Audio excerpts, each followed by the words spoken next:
Welcome back to Valks Valley, and we're going to do things a little different here in that we've never done a podcast before a game.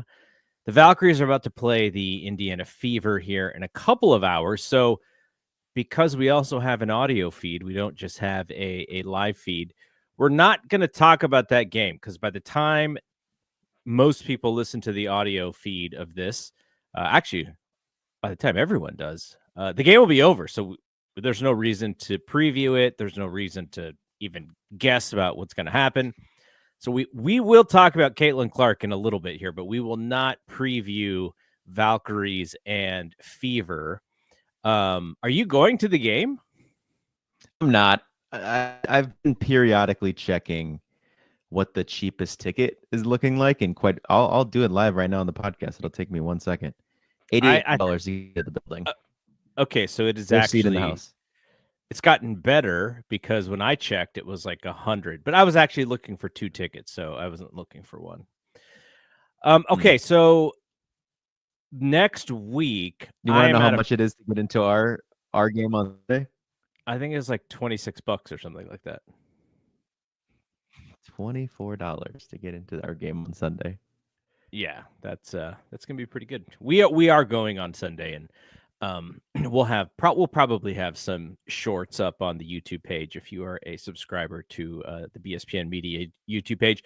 But next week, I just want to make folks aware that it's quite possible that this channel goes dark for the week because I am out of town. We may still have some clips up here and there of previous shows, including trying to get Brian to look back at the U-Stay conversation to see if there's anything that we can clip that's current to what is going on right now, which is she is playing in Eurobasket, as are a few other Valkyries players, which we will discuss here in a second.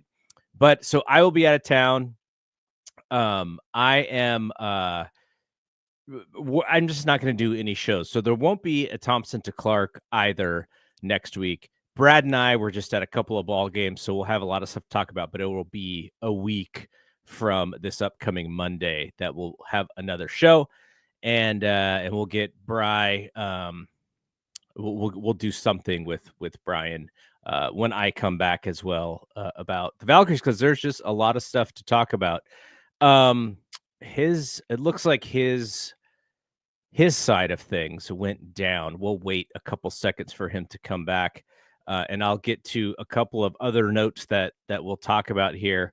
Let me type him a message. Are you down? What happened? I can actually talk about some of the things that he and I were going to talk about while he's getting his thing back up. So we'll talk about. Oh, here he is. I think he's back. All right, let's see. Let's see if he's back here. There he is. Can you hear me? Yes. Okay. I guess first things we should talk about is Valkyries very impressively beat the Seattle Storm at Valhalla and then go into Dallas. And I think people were calling it a little bit of a trap game, and a trap game is the game where you're kind of looking past the team. I personally don't think it was a trap game because I think it was the first game in which the lack of depth and the loss of the Eurobasket players really affected them because they got out rebounded. Not that they seemed disconnected. Like I think there were still parts of the team that were well, but they didn't have the same team chemistry because they're playing a lot of people together who did not necessarily play together when they were on their nice little run there of 3 in a row. What did you think of that Dallas game? I'm with you. I mean, that's Janelle missing as a starter, Temi missing as a starter, Julie, high player, missing. And then the fourth one is Xanda Lassini, who the last 2 games before she went to Eurobasket, she played really well. So you're missing those 4 players. And then against the Dallas team that, has underperformed, but they got Paige back recently. And, Paige is kind of looking like an all-star already. Like, I feel like maybe the Valkyries didn't game against her like correctly, as if she was like the star-studded player that like say in Asia or in the FISA are, where they kind of game plan around those players. I Paige pay for it. I thought she looked like maybe the best player they've ran up against so far.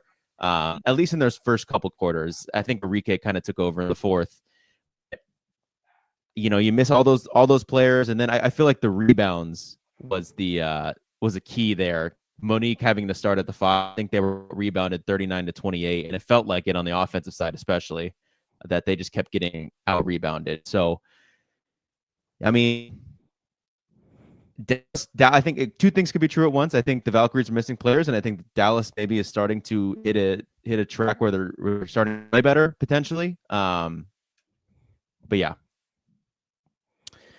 Okay, that was a little hard to hear because your internet is a little off. So I don't know if he may restart. So what I'm going to do is I will list some of the things that we were going to talk about here, in sort of the roster update of the team. Okay, so when Brian comes back, we'll continue the Dallas discussion, and we'll also talk a little bit about that Seattle game, which was a very fun game. If you were able to watch that on TV, or if you went to the game.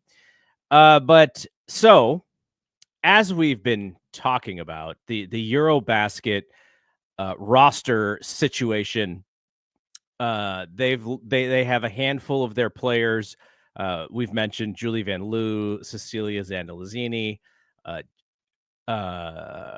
Janelle Salon, and Ileana Rupert, who has not actually been with the team quite yet, but I think they do expect her to be back by maybe after Eurobasket. But we'll see about that because they'll have some interesting roster construction to do themselves. And so because they lost a lot of those players, I think people have seen Leticia Amihir play. And how do you keep her off of the roster when you get all of your Eurobasket players back? She's been playing a little bit even above her weight because she's a slender player, but she's had to play inside a lot. And you can see she'll get an offensive rebound, and then there's just like 3 bodies collapsed on her. But very athletic, cut into the hoop, very energetic, especially with the offensive rebounds. So I'll be interested to see what they do with Amihir, because Amihir is an athlete, and she actually does things that help not only help the team win, but they don't have a lot of players who do things that she does athletically.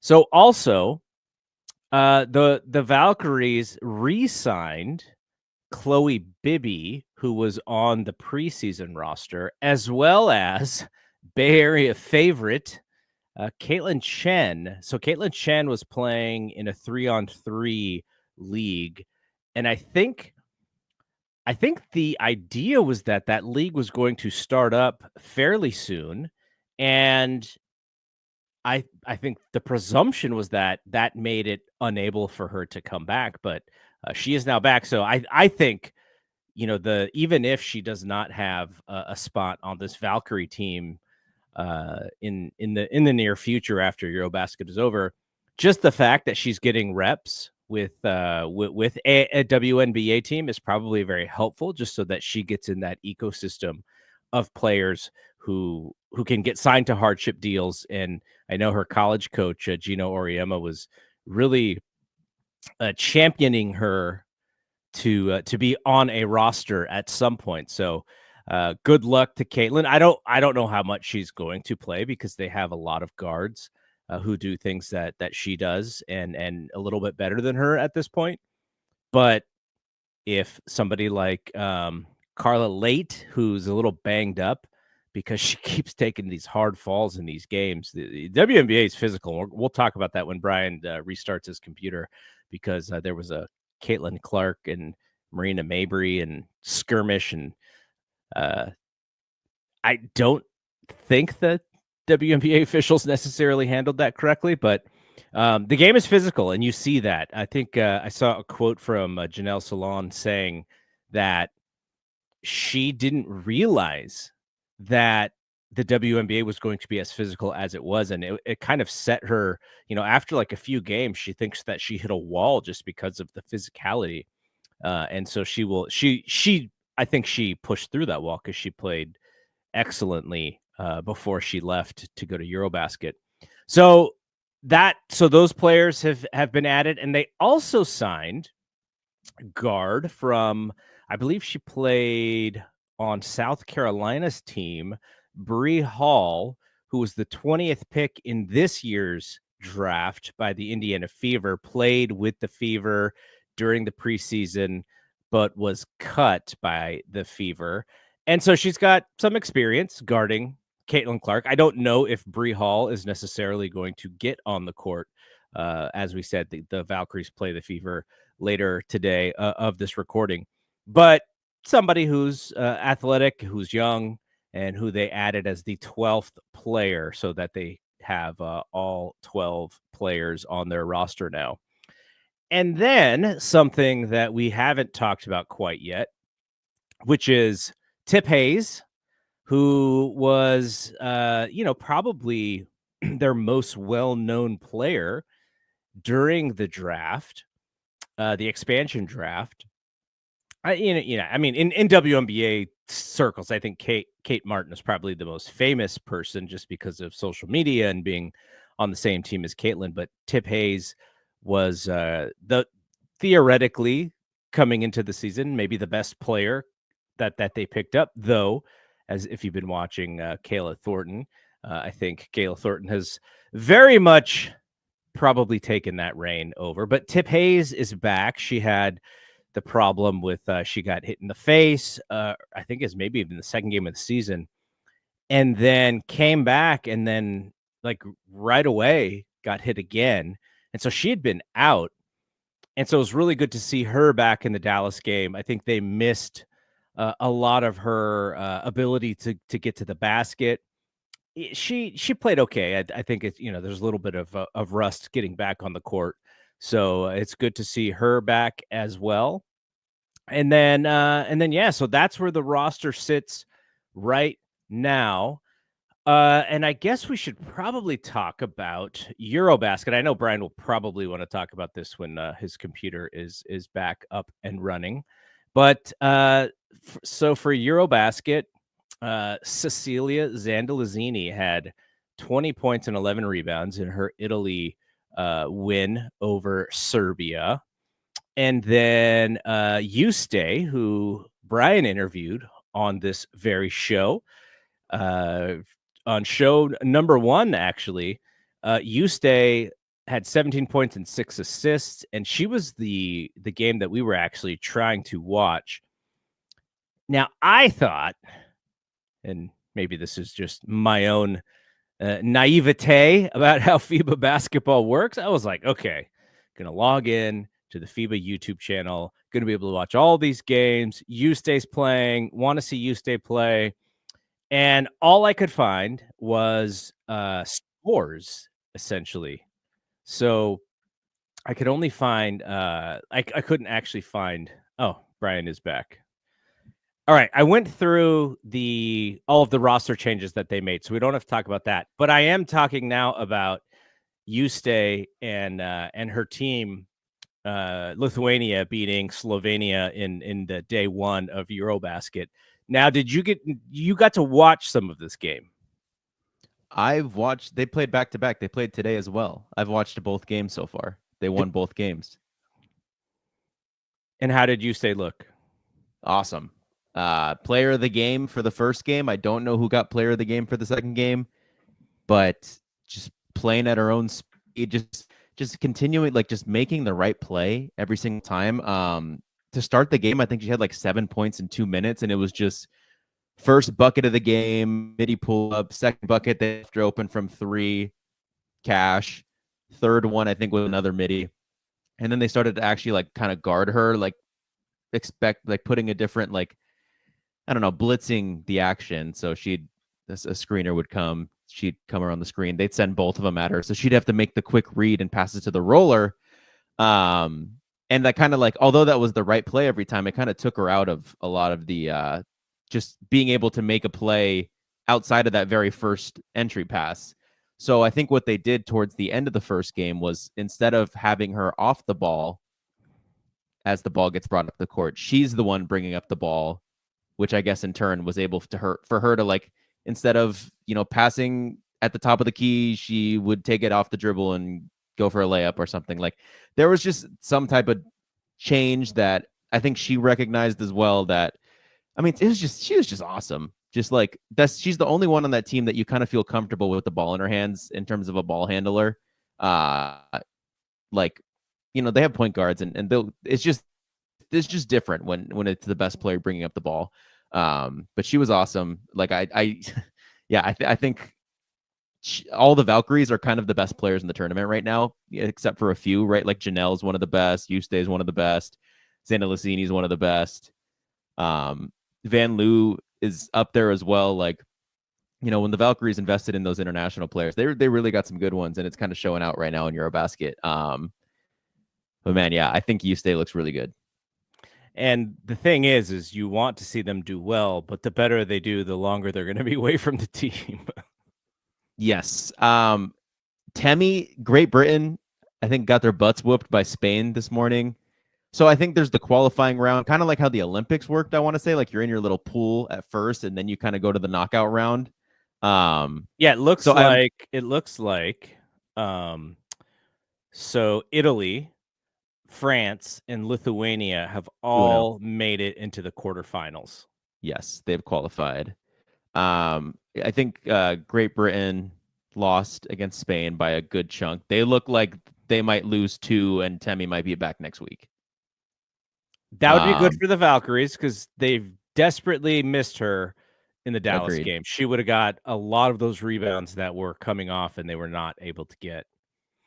Okay, so let's actually get back to this Dallas game. You had kind of ended it by talking about what you thought about it. Monique Billings as the lone big. She actually played really well. Her most playing time, I think, of the season, and I think she held up well, but she was like the only big. Kayla Thornton gets rebounds because she's very athletic and she's so tough, but she's not a natural big at the same time. She's much more comfortable out there in the 3-point line and setting up the 3-point shot, or then taking the defender off the dribble and getting to the bucket. I don't know what else they can do necessarily with the roster that they have to combat the smallness of their size. I'm sure there's maybe some rebounding strategies that you can kind of change or switch up, but when all the other team is doing is shooting threes and missing and then getting the rebound and then following it up, yeah, it's kind of tough. And I don't know what the thing. But then I mentioned while you were gone, I mentioned that they signed Bree Hall. That could have been a big, and they didn't. They went for another guard. So it's not like they must not feel that it is necessarily that big of a problem, or there's just not the bigs out there that they think are worthy of bringing on the team. Yeah, I don't know who's out there, honestly, that they would have. It's like I just like Aerial Powers. Like I didn't know she was, someone that they were even looking at. Just I knew the names that were in training camp. But yeah, maybe they're just saying Temi's going to be back here in like 3 days. I don't know. I don't know when that third game is to, officially disqualify them from moving on to the next round. But it'll be interesting to see what they do. And I know we're not going to really talk about the Indiana game, but I mean, they have Aaliyah Boston. So it's like, that's a established 5, even in Dallas, like their 5 went to Eurobasket, McCowan. So they had to use Nalissa Smith at the 4, and I think Hines Allen at the 5. And Hines Allen is an undersized player as well. I forgot who they started with actually, but Monique Billings is a 4 who plays 5 for the Valkyries, and I think it works in backup lineups, but as the starting lineup, I don't think it's meant for like a long-term success. Leticia Mihir as well, like she, I think is, you could even argue a 3-4 instead of the 4-5 they have her playing right now with those players out. I was watching Eurobasket, as I said. Ileana Rupert, I thought played well. So it was France versus Turkey. I didn't realize how big McCowan was. She's the center for Dallas who went to play in Mm-hmm. Eurobasket. And Ileana's like 6'4". McCowan looks like she's like 6'6" or something. Mm. And it looked like a pretty outclassed, like if I just post you up in the paint, like I don't think anyone can stop me. But Ileana's 6'4", and Ileana was doing a lot of pick and pops and also like comfortable bringing the ball up. So I was like, I could really see some lineups where in the backup lineup, you have Ileana at the 5, Monique at the 4. It's probably Talbot who gets kicked to the end of the bench. Xanda Lassini at the 3 if she's not starting. I think that's going to be an interesting lineup because this is a different Valkyries team. Like Tiffany Hayes hasn't played a full game that they've won, if you think about it. She played game 1 against the Sparks. They lost. Game 2, she gets hit in the face in the second quarter and they beat the Mystics. She doesn't play again until the Minnesota Lynx game, where in like the second or third quarter, she hits a fan's knee with her nose. And then now this is the first game she's came back. I thought she did a lot of things that, would have been interesting to see in a lot of those wins, where she kind of does seem like the person who has the ability to do some of those drive and kick stuff. Mm-hmm. Wide open corner 3 for Kayla on a drive. And I think like once everyone's back, we're talking Veronica at the 1, Tiff at the 2, Kayla at the 3, Janelle at the 4, Temi at the 5, and then you have to start talking about the Carla DMPs again, where Julie's your backup 1, and you still have Xana Lassini, you have Rupert, assuming she's going to come to the team, you have Billings, and I feel like I'm missing people, but I already said I feel like Talbot is gonna get kicked to the end of the bench, but I guess Carla at the 2. You missed Kate. That's who you missed. Kate Martin. And yeah, I think you're going to have to start choosing between Julie and Carla. Like, does Julie have it tonight? No? Okay, Carla. Like, I don't know what they're going to start doing. I think they're going to have to make some tough decisions. Carla's seemingly a little banged up because taking some hard falls in the Dallas game. She takes hard falls every game. But here's a question, and I mentioned this while you were restarting your computer. Ami here is kind of making her statement that she probably didn't deserve to be cut before the season started. And I don't want to see anybody lose their job. Of course, that's not what this podcast is about, but we have to be kind of realistic. If I put Stephanie Talbot and Leticia Ami here next to each other and say, who does more stuff to help them win ball games? I think it's Ami here.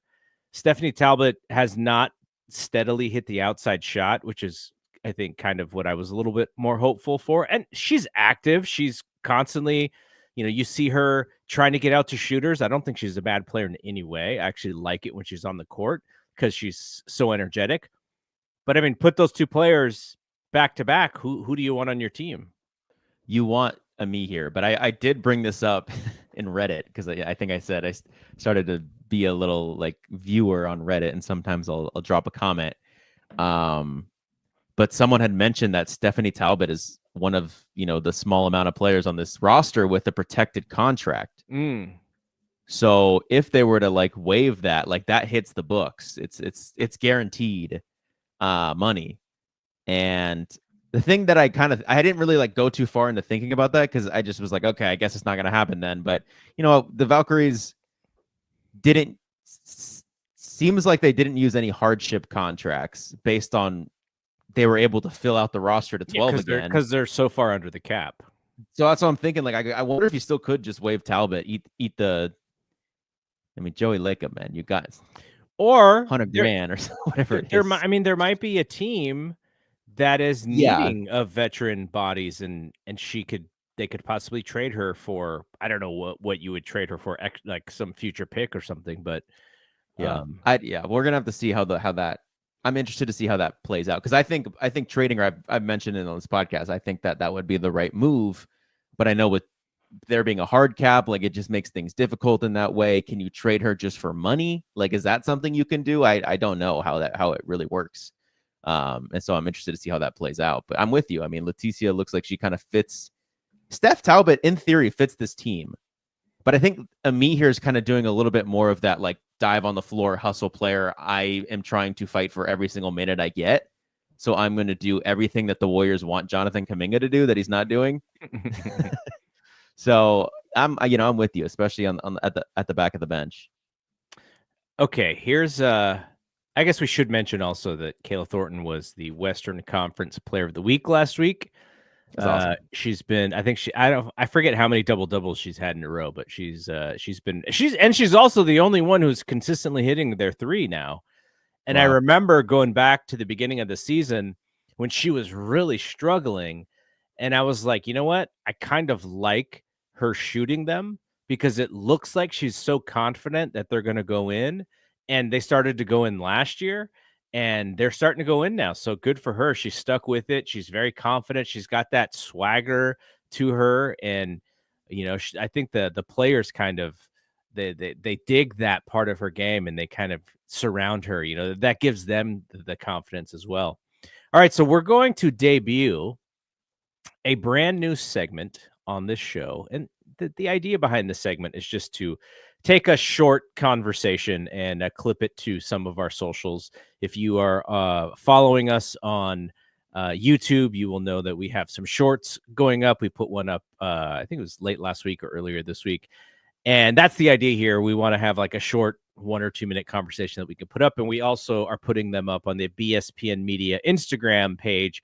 There is an underscore between BSPN and media. So we're doing more of that as well. And that will also put our shorts or our clips from when we go on Sunday there, both of those places. Okay, so here's a question.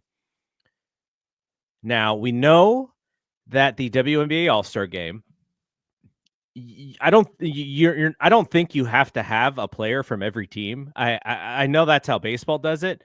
There's only 13 teams, so it's Spots? an East. Oh, the team. Sorry, I'm sorry. So there's an East versus West thing. So I actually don't know. I was trying to figure this out if they try and get a player from every team, just because there's not that many teams. But if a Valkyrie was on an All-Star team or made the All-Star team, who do you think it should be? Kayla Thornton. So I think without a doubt too.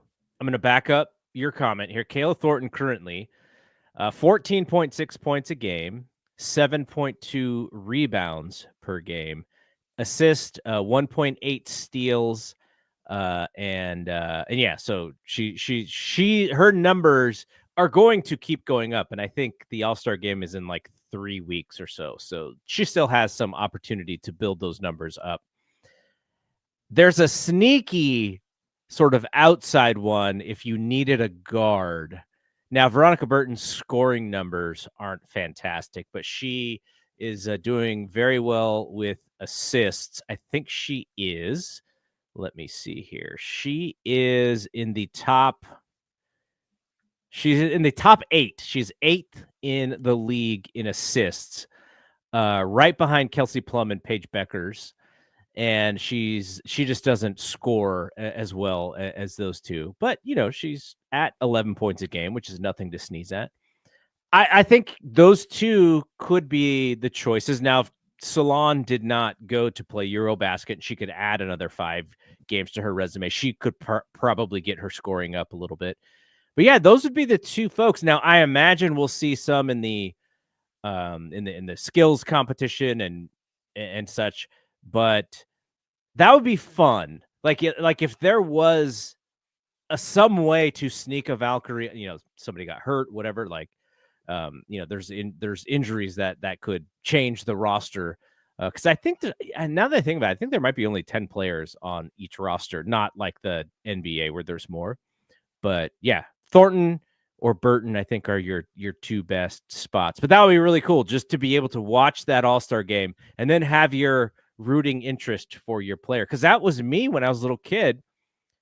Sleepy Floyd would make the All-Star team in like 1987. And I've been watching All-Star games for like 4 years and never saw a Warrior on it. And so you're rooting for him. And then he plays like 8 minutes and you're like, oh man. But still, the fact that he was on it was a really big deal for me as a Warriors fan when they didn't really get a lot of pub. So that would be cool to see from either of them if they could sneak them onto a roster. They could, we don't have to worry about the Indiana Fever fans because they are voting for, there's a lot of Indiana Fever fans. So I'm sure that all of their starters and some of their bench players are probably going to be high on the ballot list in the East, but they're in the East. We're in the West. Mm-hmm. Wouldn't surprise me if there's kind of like what happened with Wiggins, right? 50% fan vote. And, the Warriors were able to get the Korean fans because they shared the K-pop guy and were able to just like get Wiggins votes up with that. And then Wiggins was also good enough to be considered as like a back end all-star. So like just that combination, the 50% fan vote, and then the coaches and players probably voted him in like maybe 11th out of 12th of the roster spots, and he was able to get in because of that. Like, wouldn't shock me if that happened with Kayla. Just the Valkyries fans going nuts on the ballot box in the Western Conference. Like, do we see Caitlin Chen on a ballot box on a ballot when they release the first ballot? She didn't even make the roster. How could she even be on it? She's on the roster right now. I saw a lot of people saying vote Caitlin Chen into the All-Star. Oh my gosh. Caitlin Chen, you guys are funny, man. Caitlin Chen fans. All right, let's talk a little bit about the rest of the league here. Around the WNBA. Okay, so we are going to have a Caitlin conversation. It's going to have nothing to do with the game because it's going to happen a little bit. But I had a thought. I was thinking, obviously, she gets the most coverage out of anybody in the league, and it's not even close. Yep. I don't think she's the best player in the league. But she's not far from the conversation in only her second year. Now, I'm going to give you some numbers here. The problem with some of these numbers is Caitlin, she's missed some games. She doesn't technically qualify. But if you want to look at points per game, Nafisa Collier, 24.4 points per game, clearly having an MVP season, shooting over 50%. If Caitlin had enough games to qualify, she'd be in second, averaging 21 a game. Kelsey Plum at 20.9, Asia Wilson 20.9, Sabrina 20.8. Now you look at the assist numbers.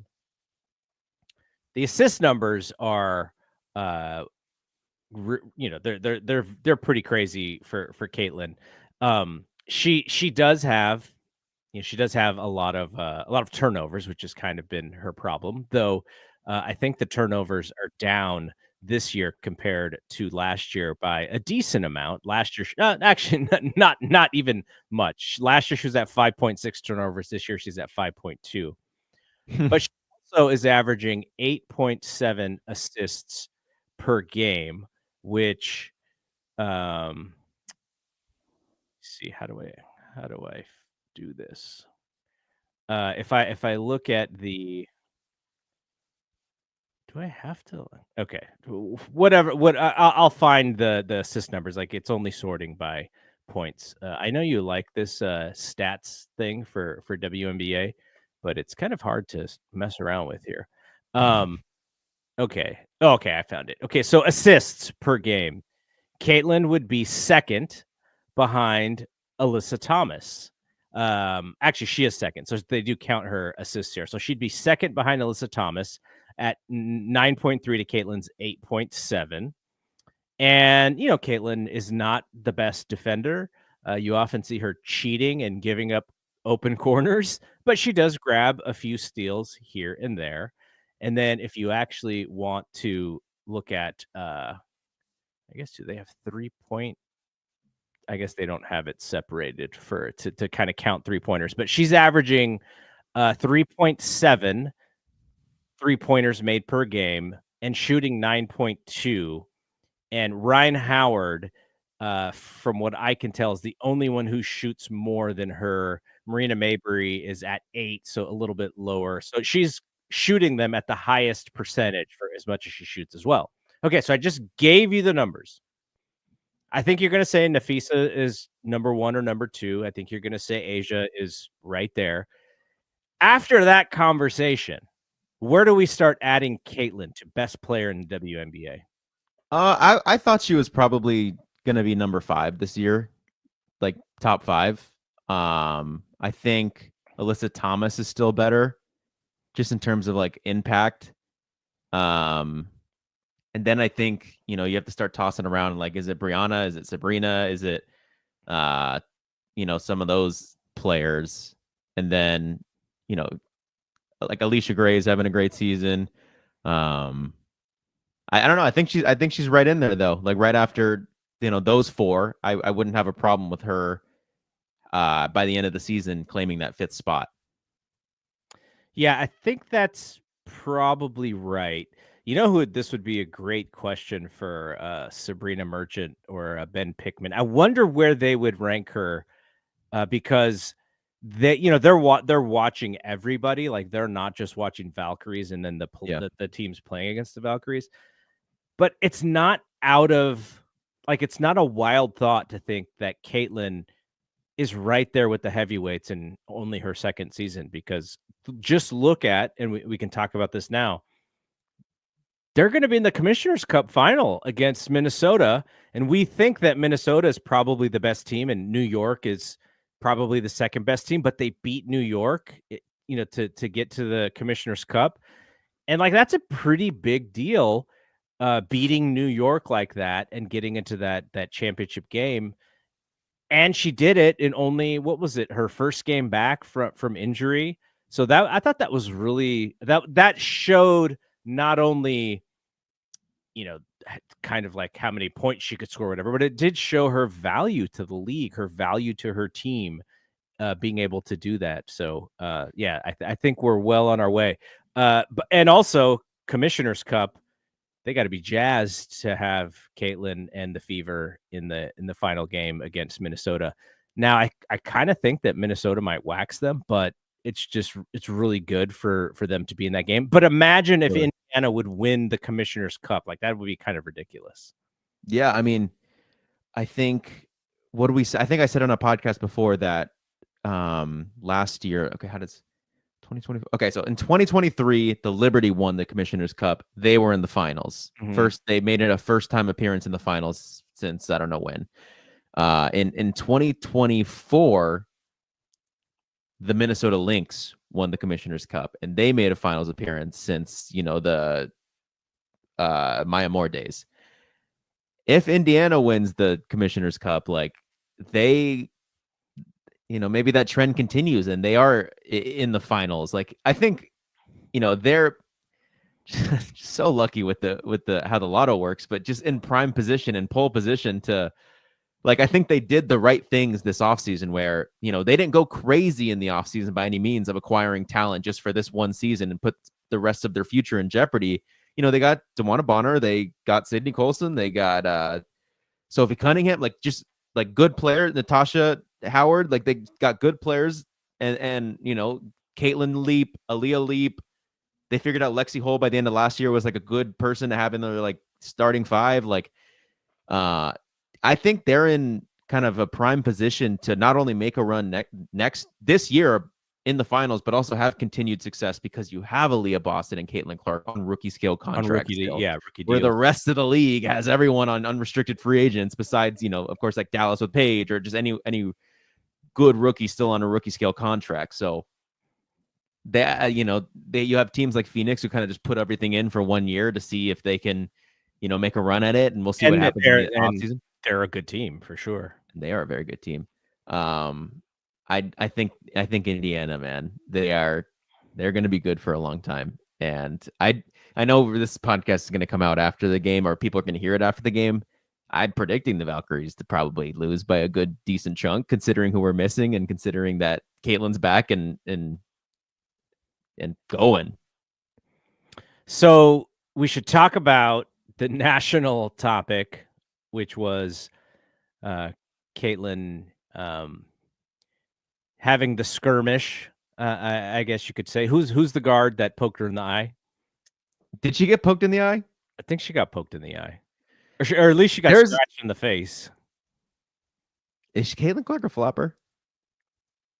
She is a complainer for sure. Complainer to the refs and to her teammates. And so the thing that how I see this, and I don't mean she's a complainer in the sense of that she doesn't have things to complain about, but we see this with Steph, and I think it's very comparable. Steph gets held, he gets scratched, he gets pulled on, he gets pushed out of the where he's trying to go, And I'm sure he complains too. He is not as demonstrative as Caitlyn is in her complaining, because you can see it when, when there's hand fighting and she's very demonstrative in throwing her arms up, and the other, and it's very clear that the other team feels like, okay, we're kind of getting to her. This is why we're doing this, because we want her to be frustrated. We're trying to take her out of her game. And sometimes it doesn't work, because then she just hits a step back three and she gets more fired up. But I think her being so demonstrative makes it look like she's constantly complaining about stuff. And I think she's probably rightfully complaining. This goes back to the referees and Steph White's comments about the refereeing. She said after the game that she was telling them, like, you guys are letting a lot of this physicality go, and we're going to end up with some confrontation at some point. And we saw it. So whether or not Caitlyn gets poked in the eyeball, actually, or if she just got scratched, or if she was just selling a foul, whatever, they kind of walked towards each other. And the second that Caitlyn walked towards her, the Sun team, Tina Charles and Marina Mabrey, immediately jumped up to protect their teammate. And it was a little bit unfortunate because Caitlyn was kind of off balance. So it was one of those things where Marina was running up and then kind of got there fast and then realized that Caitlyn was trying to walk away, and they just combined. And then Caitlyn fell backwards because she was off balance and she wasn't ready for it. And so I think that whole thing, like the Marina part of it, was a little bit overblown just because Caitlyn was off balance. But the fact that the referees they didn't really do anything. Like, they didn't say, okay, you guys cut the crap, you guys cut the crap, offsetting tees, next person who does X, Y, and Z gets kicked out. I didn't see that. I didn't see them take control of the game like that. They kind of did the whole thing where we're waiting for 5 years for them to look at the replay and see, like, how many times have we watched the replay? Like 10 times. And you have the announcers going like, okay, that person probably needs to get kicked out. That person probably needs to get kicked out. That's how you will take control of this thing. And then at the end of the game, you had Sophie Cunningham kind of putting the other woman in a headlock on the way to a layup to kind of get her back. And I don't know, it just seemed like, one, maybe the Fever, maybe they've been told, like, these teams are trying to intimidate you all and Caitlyn, so do not get in a fight because then we lose players, because they did not rush to her to come to her defense. I don't think that's the case. I think they employ Sophie Cunningham for a reason. She just wasn't in the game at that point. No, but she turned to the person who poked her in the eye, I think. And then Boston tried to make sure that Charles and Mabrey were like not progressing, but they did not come to the defense the same that the Sun jumped up in Caitlyn's face. And so what I'm saying is I wonder if the Fever, the directive from the team is they're trying to get us riled up. So let's not do that. Caitlyn will walk away and everything will be resolved. I wonder if that's kind of how they play this game. But Marina Mabrey was then the most hated person in that building. The crowd's like yelling at her every time she touches the ball. So I thought that was kind of interesting. But yeah, what were your thoughts on the whole fracas and because then, of course, everybody, it's on every podcast and video show and Sports Center, like, everyone's got a take, right? And I just found the save Caitlyn takes to be interesting, as much as I see I hate Caitlyn takes, which are kind of interesting as well. And I think everything should probably be a little closer to the middle. Yeah. I mean, it got to the point where it's like, my mom's texting me, who doesn't watch the WNBA, like, oh my God, Caitlin Clark's getting bullied again. I just saw it. Just like sent a bunch of laughing face emojis. I don't know. I'm kind of like, I feel like I got so emotionally invested in it last year when like I felt like Angel was kind of getting wrongfully accused by the internet, that I feel like I've kind of taken a little bit of emotions out of it and just kind of like not caring as much. But at the same time, I can't help but think like last year, like imagine if that was Angel that pushed. Like, what would the headlines have looked like? What nasty things would have been said? Well, you saw Angel's teammate come to her defense the other day, right? With the media. Yeah. And they're right. Like Angel plays hard. She is not a super well-rounded player, but the things that she does well, she does really well. And she's like a second-year player, but she kind of inherits this identity as like the best player on the team because she's so famous at the same time. So there's something that comes from celebrity that people expect her to take this responsibility. And so she's trying to get through those waters. And then at the same time, Caitlin has such a bullseye on her from the media perspective that everything she does on the court is just magnified and people have to have this immediate take. And I watched that thing and I kind of sat through and I read some things and it really did feel like the blame was on the referees more so than it was on the players, as far as from what the coverage that I read. Yeah, I think Mabry should have gotten ejected. I was surprised she didn't because I didn't watch that game. I only saw the clip. So I was like, oh, wow, she didn't get ejected for that. She should have gotten ejected. That probably prevents the Sophie Cunningham thing. Maybe it doesn't. I don't know. I do think Sophie Cunningham is a dirty player. I think Marina Mabry is probably on the verge of we talked about her last year. Like I thought that she likes to be in the mix of those things as well. Very frustrated for sure. Yes. So, does it surprise me at all that those two players are the ones that seemingly caused the issue? Like, not at all. Like, here's $20 if you get it right. 2 altercations happened in this one game. One on the Connecticut Sun, one on the Indiana Fever. I would have guessed those two players. Like, that's kind of who they are. So, not surprised. The referees definitely should have handled it better. Wouldn't have been surprised if Sophie does the same thing regardless. Did you see something like Sophie? There was one of her social media accounts like doubled in subscribers to her stuff. She went from like 300K to like 700K. Again, if it was or whatever. If it was Angel, she might lose 300K followers and not gain it. I don't know. She might also keep an eye out for that stuff. Famous too. But is it true that Sophie Cunningham is like a martial arts background or something? I have no clue.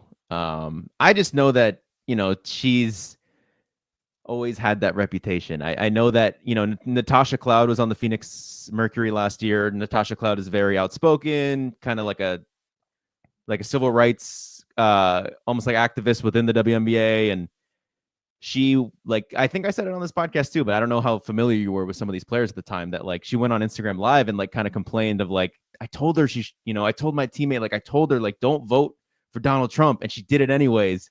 Everyone was like, okay, so she's talking about Sophie Cunningham. Right.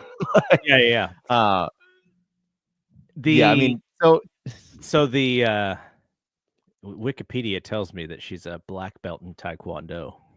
That's cool. So she's got some hands. So when she goes and she held JC at bay. She just kind of don't go for the ponytail. That's probably not the cool move here, but kept her away. Kind of had control of the whole thing. Yeah, it's impressive. There is something about it though when it comes to the officials, because if you're watching a lot of these games, there are some hard fouls in these games. Going back to Carla hits the floor hard. I'm surprised she hasn't. Carla's a little bit of a flopper too, though, right? She's a small, so maybe True. Some of it is little things probably push her farther than it would normal, but she does put her body in the way of a lot of stuff. She probably accentuates contact a little bit, but yeah, you're right. I mean, that was something that was talked about last year as well, that it just felt like there was always altercations, always hard fouls, always people would put together clips of just kind of all the beef moments throughout the season of kind of everyone getting into it with everyone. But you're right. It seems like there is a lot of hard fouls. So as we get to next week, You and I will be checking out the Valkyries and the Sun. So we'll see if Valkyries fans are also Caitlin fans. We'll see the type of response that Marina Maybury gets from the crowd. Shish. And then the Liberty come to town. That might be a game that you should try to go to. Wednesday Definitely. night, Liberty are in town, though. This one hurt my feelings because Jonquel Jones is on my fantasy team. She re-injured her ankle today. Yeah. So she apparently it was like, I didn't see it. I saw a tweet that like the scene was like very like kind of screaming in pain type of like holding it. Yeah, without Jones, I think the Valkyries can stay in the game, but they're just like they did last time without Jones. They did last time. And then Angel Reese and the Sky come into town on that Friday. So that's what the next week looks like. And like I mentioned, you and I will be off all week because I am out of town. But that the Valkyries do play the Fever again in Indiana on July the 9th. So it's not the only time that they will play against Caitlin and Aaliyah Boston and company. But I think that's the only time that Indiana comes here is just this one game? It's a good question. That might be the case. I think it is, at least on the schedule that I have here. Oh no. Okay. August 31st is when they come back. Yeah, they come back August 31st. So you'll have a second opportunity if those of you who I'm not paying that damn price. I said after that first Valkyries game, I paid that price. I was like, and I said on this podcast, this is the only time I'm ever going to pay that price to get into the building. It was like an $86 ticket. Bought 2 of them. It's for the worst seat in the house. Well, I mean, maybe you only have to buy one unless your significant other. She's like, I don't need to see Caitlin, man. I'm missing out, man. She could just be not into the whole thing. So, all right. Well, that's it from here. So we'll be back not next week, but the following week with more discussion, and check out our social media. We'll have some clips from being at the game on Sunday. So hope the Valkyries get a couple wins here while we're gone. So we have some good stuff to talk about. And also we'll be able to talk about the updates to Eurobasket. We'll talk more about You Stay. I think the last thing is You Stay and Zana Lassini match up against each other tomorrow. Oh, wow. And what can you tell people the service that you're using? Because I tried to find it on YouTube and it was just not happening. I told you can use my account. So it's an app called Courtside 1891. They advertised this on the Eurobasket app. It was very misleading because the Valkyries put together a post detailing how Eurobasket was set up, who from the Valkyries were attending, how to watch it. And they said that the FIBA YouTube channel would have all live streams of the games. The Valkyries said this on a post. They, in fact, do not.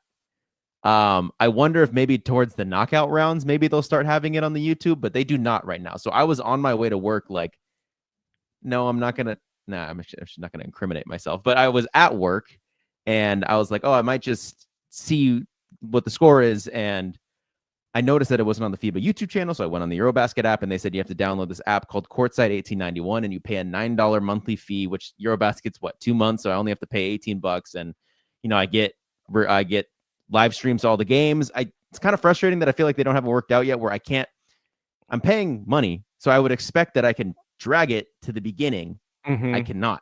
I can only watch from live until it ends, and then probably about an hour after the game ends, then they'll be able to put it on demand with the full replay. There's still little bugs in the app where I wanted to watch Spain versus Great Britain to see Temi, and I also wanted to see the 2 young players on Spain who I think the Valkyries might draft is Abu Fam, and I forget the woman's first name. I think it was like Iana Martin or Martin something Martin. Mm-hmm. And they're saying I need to pay to watch that specific game, but I could watch every other game, and I've already paid. But they're saying I need to pay to watch that game. I'm like, this is just a bug in the app. I hope you get this fixed by tonight so I can watch it tonight. But just, just some little things where it's a little frustrating to use the app. But other than that, it's been pretty straightforward. All the games are, if you're in America, it's early. If you're in the East Coast, it's probably like 11 to 1 p.m. or probably with where the games are. And in the West Coast, I woke up at I had a day off today, and I woke up at 8:15 to watch these games. So Yeah, early on the West Coast, afternoon on the East, and I'd say the broadcasts are really cool. I really have enjoyed the broadcast so far when they're working, when they play. I like that. I like the cameras look good, and also Who does I he don't know. now? Don't know who the names. There is this one British dude who I like recognize because the way he was saying Eustace's name is how I first clocked. Like, I don't think that's how you say it. And then when Eustace said I'm not saying it right, I then thought maybe that guy is saying it right, and he says it like Yotsite. So that's just the one voice I always recognize is that one British dude who seems to do a lot of FIBA games. But yeah, Eustace versus Andolacini tomorrow. Download the app, watch it. Like that'll be a fun one. Wait, but Both teams are 2-0. There's a cost here. Like you're paying money. Yeah, I already said that. It's like $8. Oh, okay. Yeah. Okay. You can use my account. Yeah, I couldn't. They didn't let me get past. I had to like add all my favorite foods and stuff in your app. What? Get past that thing.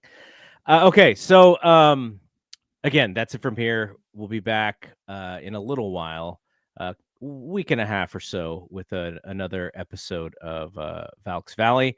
So for Bri, I am Double G. We will see you when we see you. Peace out.